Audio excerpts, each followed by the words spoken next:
Imagine this. It's 3 a.m. The city streets are empty, rain pouring so hard it blurs the neon signs into glowing streaks. A lone bus rattles down the road, its tires hissing on the wet pavement. And inside, there is just one passenger, a young woman, sitting in silence. But she isn't as alone as she thinks. This is the story of the last passenger. She boarded the bus after missing her train. The driver never spoke, just gave her a blank stare through the scratched glass partition. She swiped her card and moved to the back, clutching her bag close. The bus smelled of damp leather and rust. The overhead light flickered, humming weakly. Outside, the storm pressed against the windows, turning the city into a shifting blur of lights and shadows. At first, she welcomed the solitude. No drunk strangers. No noisy chatter. Just quiet. But the quiet stretched too long, too heavy, like something was pressing down on her chest. She turned her head. Rows of empty seats stared back. Or, at least, they should have been empty. For just a second, she thought she saw someone seated 3 rows back. A silhouette. But when the light buzzed and flickered again, gone. She swallowed hard and looked forward. No one. Just her. And the driver. Rain streaked down the glass beside her, distorting her reflection. She tried not to look, but her pale face seemed off. The reflection's lips were parted slightly, whispering something she couldn't hear. Her stomach knotted. She leaned closer. Her reflection wasn't moving with her. Her real mouth was closed. The reflection's was not. She jerked back, her breath catching in her throat. When she looked again, it was normal. Just her tired, pale face staring back. Her eyes darted to the aisle. She swore she saw a wet footprint appear on the floor near the middle of the bus. Then another. Step by step, as if someone invisible was walking toward her.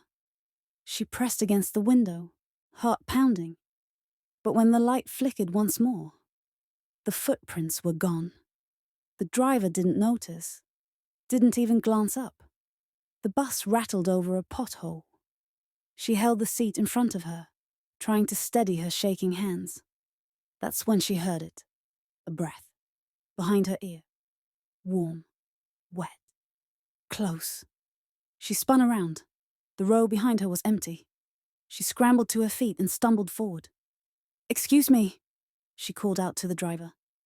Can you stop the bus, please?" The driver didn't move. His head was perfectly still, his hands locked on the wheel. "Sir!" she shouted. Her voice echoed through the hollow bus. Nothing. She crept closer, reaching out, and froze. The driver's head turned, slow and unnatural. His face was wrong. His skin sagged, grey and waxy. And his eyes weren't eyes at all. Just pits. Black, endless pits. She staggered backward, horrified, and crashed into someone. A hand, cold, damp, gripped her shoulder. She screamed and spun around. The aisle was empty. The bus screeched to a halt. The doors hissed open, but outside was no stop, no street, just endless black water, stretching as far as she could see. Rain poured in sheets, but the ground outside wasn't wet pavement. It was a lake, silent, still.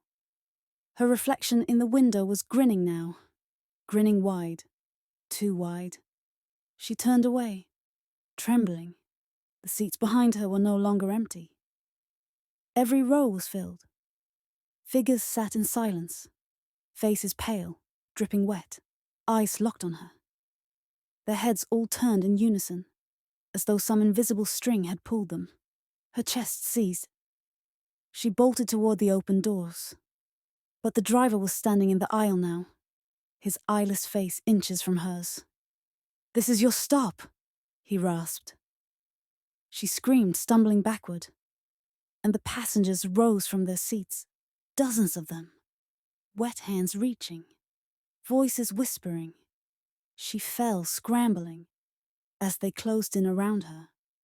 Her reflection in the glass, laughing, pounding at the inside of the window like it wanted to break free. The bus was found the next morning parked on an abandoned road, its engine still running, doors wide open, empty. No driver, no passengers, no young woman. Just rows of damp seats, and a single, wet footprint leading up the aisle. That stopped halfway, as if the person who left it had simply disappeared into thin air. So, if you ever find yourself alone on a night bus at 3 a.m. and you notice your reflection doesn't quite move the way it should, don't look back, because you might not be the only passenger after all.